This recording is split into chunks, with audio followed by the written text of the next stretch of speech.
La corriente eléctrica, a su paso por el cuerpo humano, produce diversos efectos que pueden provocar lesiones físicas como quemaduras, contracciones musculares, dificultades respiratorias, paros cardíacos e incluso el fallecimiento. Entre los defectos se distinguen asfixia, fibrilación ventricular y tetanización. Los factores más importantes de un choque eléctrico pueden ser la intensidad de corriente, el tiempo de contacto o paso de la corriente, tensión o diferencia de un potencial, la resistencia del cuerpo entre los puntos de contacto, trayectoria y recorrido de la corriente a través del cuerpo, la frecuencia de la corriente a través del cuerpo humano y las condiciones fisiológicas de la persona, ya sea que tengan algún trastorno que haga más fácil el choque eléctrico en el ser humano. Las trayectorias más peligrosas son las que recorren el corazón y los pulmones. Las mayores lesiones se producen cuando la corriente circula en las posibles direcciones. 1. Mano izquierda, pie derecho. 2. Manos, cabeza. 3. Mano derecha, tórax, mano izquierda. Como sabemos, el agua es un muy buen conductor, teniendo en cuenta que el cuerpo humano está formado básicamente por un 70% de agua. El cuerpo, en condiciones secas, tiene una resistencia de 1500 ohms, ya que no tiene mucha presencia de agua, siendo un conductor.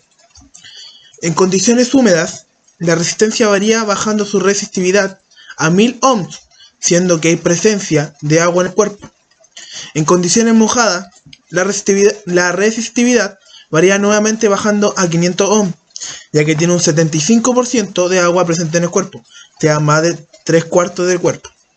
Y ya en condiciones sumergidas, baja completamente la resistividad, ya que el cuerpo está al 100% mojado, ya sea debajo de una piscina, o en río, o en tina de baño, o bañándose en el mismo mar, siendo que uno nunca sabe dónde puede haber un cable eléctrico haciendo conductividad con el agua.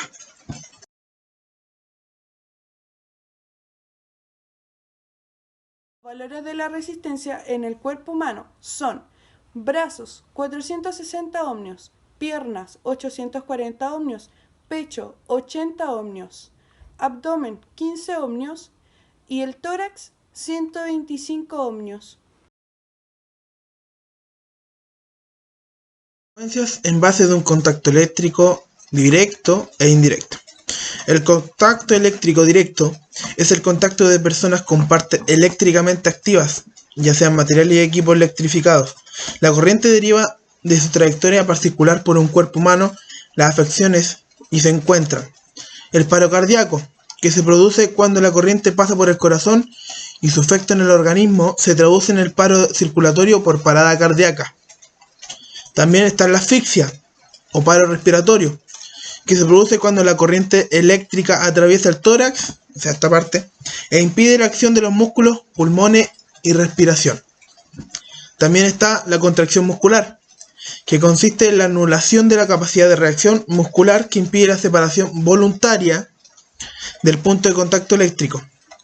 También ya está la quemadura, que puede provocar desde enrojecimiento de la piel hasta hinchazón de la zona donde se produjo el contacto eléctrico hasta carbonización, ya sea que la piel se ponga negra.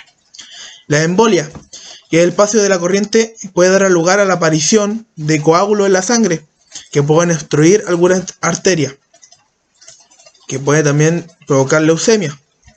El contacto eléctrico indirecto es el contacto de personas con elementos conductores puestos accidentalmente bajo tensión, ya sea alta, media o baja, por un fallo. En caso de contacto eléctrico indirecto, las afecciones sobre la salud humana están generalmente asociadas a golpes del cuerpo humano contra objetos, caídas, etc., siempre ocasionados tras el contacto de la corriente, siempre. También quemaduras debidas al arco eléctrico, que pueden ser internas o externas, por el paso de la intensidad de la corriente a través del cuerpo. Todo va por el efecto de Joule, o por proximidad al arco eléctrico. Cabe destacar que el contacto eléctrico directo es relacionado al contacto con partes eléctricamente activas, ya sean materiales o equipos electrificados, y el contacto eléctrico es contacto eléctrico indirecto es el contacto con elementos puestos accidentalmente bajo tensión, ya sea alta, media o baja.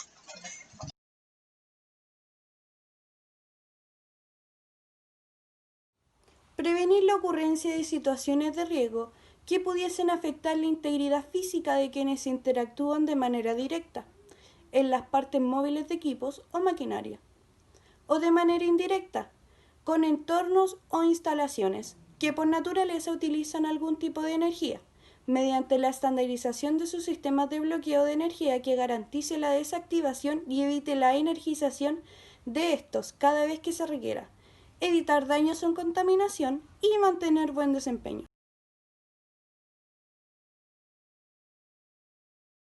Los 4 errores más graves cometidos dentro de una industria con respecto al uso de candados de bloqueo de energía. Aunque deben seguirse las medidas de seguridad exactamente, los supervisores con frecuencia cometen errores. Y los 4 errores más graves son: 1. Dejando la clave en la maquinaria. 2. Bloquear el circuito de control, pero no bloquear el interruptor. 3. Realizar el mantenimiento en una máquina sin comprobar que el control se completa con precaución, ya sea tiene que ser con un profesional. Y 4. No usar un bloqueo porque el trabajo se piensa hacer rápido. Los trabajadores nunca deberían optar por simplemente apagando los controles de equipo. Siempre deben estar seguros de lo que están haciendo.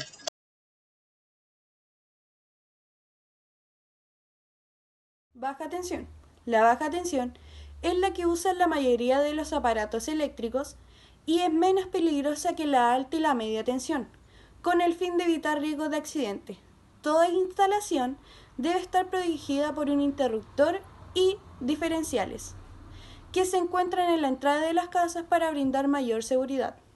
Además, cualquier instalación o modificación de baja tensión debe ser realizada y manipulada por profesionales autorizados.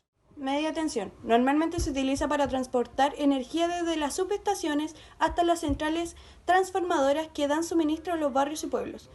Toda línea de media tensión puede ser aérea o subterránea. En caso de falla se deben seguir los siguientes pasos. 1. Cortar toda la fuente de tensión. 2. Bloquear los aparatos de corte. 3.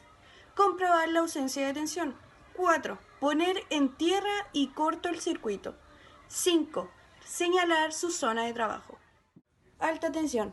Por motivos de seguridad y prevención, los cables de alta tensión se instalarán enterrados o en torres eléctricas, siempre y cuando sea posible y se evite que atraviesen zonas urbanas, para reducir el mínimo de riesgo de accidentes con estas líneas.